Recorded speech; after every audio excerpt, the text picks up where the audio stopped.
I'm up forward here on the starboard side, and we've got most all the planking done. We're down to the very last plank that we need to put on this side. And people ask me quite often about this seam work. How is it that I got that seam work to have such a nice consistency and be so very narrow and still be able to caulk it and those kinds of things? And they wonder if I've deducted some of the material off the plank to make a caulking bevel, what's referred to as a caulking bevel. Well, I do have a little caulking bevel here when I'm done, but I haven't removed any of the wood in order to attain that caulking bevel. I'm going to remove this plank here that fits perfectly tight on both sides, and I'm going to show you how it's done. And there it is. Now I'm going to place the plank across a couple of sawhorses, and I'm going to use a wallpaper seam roller to actually roll up and down the two outboard edges of that particular plank and just squash the wood a little bit without removing any of the wood at all. Now all you do is just keep the roller on the right angle so it only squashes the very outboard edge of the plank and not the inboard edge. And you roll back and forth a few times, and it doesn't have to be anything perfect. It just provides you a little space to put a reefing hook into the seam. Now we've put the plank back into position, and you can already see there's a little bit of a seam showing in this seam here and a little bit of a seam showing here. And we haven't removed any of the wood. We've only squashed it with that little wallpaper roller.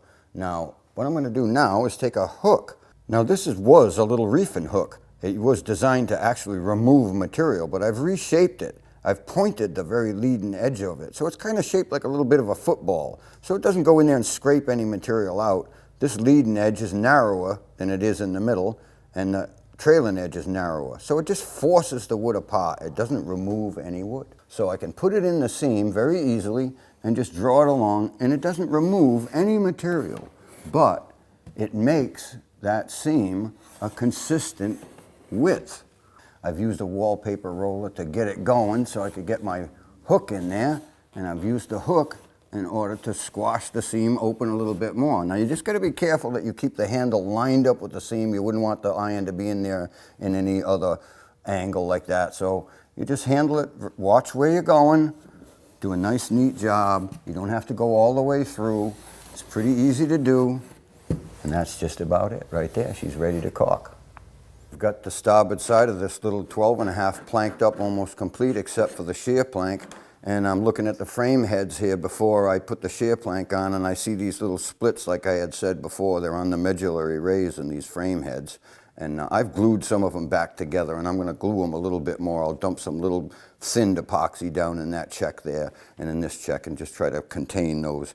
But I've decided that I'm not going to fasten the shear plank off to the frame heads, whether it be rivets or whether it be screws, because the frame heads just aren't capable of holding it. So I've decided to put these little oak blocks in between the frame heads here on the back side of the shear clamp. And I've taken a chisel and scraped off a lot of this alkaline damage on the back of the shear clamp here. Now, that's from alkaline fumes rising up out of the bilge and getting trapped behind the shear plank. It burns away at this fur very, very quickly.